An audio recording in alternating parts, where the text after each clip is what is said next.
ഇതെന്താണെന്നറിയോ? ഇടിയിറച്ചി. ഞങ്ങളുടെ ഇടുക്കിക്കാരുടെ സ്വന്തം ഉണക്കിറച്ചി. അപ്പൊ ഇന്ന് ഇത് വെച്ചിട്ടുള്ള ഒരു ഐറ്റം ആയിട്ട് നമ്മൾ ഉണ്ടാക്കണേ. കുറെ നാളായിട്ട് ഞാൻ ഇൻസ്റ്റഗ്രാമിൽ സേവ് ചെയ്തിട്ട് ഒരു റെസിപ്പി ഉണ്ട്, ഇടിയിറച്ചി പുട്ട്. അപ്പോ അത് നമുക്കൊന്ന് ഉണ്ടാക്കി വെക്കാം. ഇത് ഭയങ്കര ഈസി റെസിപ്പി ആട്ടോ. കുറച്ച് ക്രഷ്ഡ് ഗാർലിക്, സവോള, ചില്ലി ഫ്ലേക്സ് ഇതൊക്കെ ഒന്ന് വഴറ്റിയിട്ട് നമ്മുടെ ഇടിയിറച്ചിയും കൂടെ ഇടും. എന്നിട്ട് ആവശ്യത്തിന് ഉപ്പും ചേർത്തിട്ട് വേണമെങ്കിൽ കുറച്ച് കറിവേപ്പിലയും കൂടെ ഇടാം. അങ്ങനെ നമ്മുടെ ഇടിയിറച്ചി സെറ്റ് ആവും. ഇനി ഇതേ നമ്മുടെ ചിരട്ട പുട്ടാട്ടോ ഉണ്ടാക്കുന്നത്.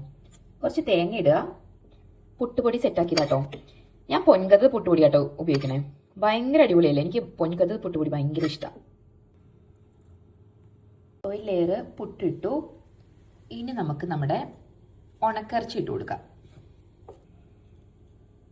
ഇനി ലാസ്റ്റ് ദേ കുറച്ച് തേങ്ങയും കൂടി ഇട്ടാൽ സെറ്റായിട്ടോ.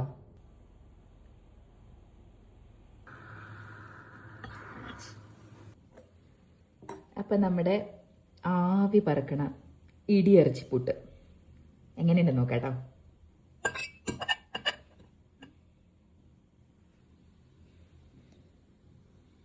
നമുക്ക് ഇതൊന്ന് കഴിച്ചു നോക്കാം. ഓക്കെ,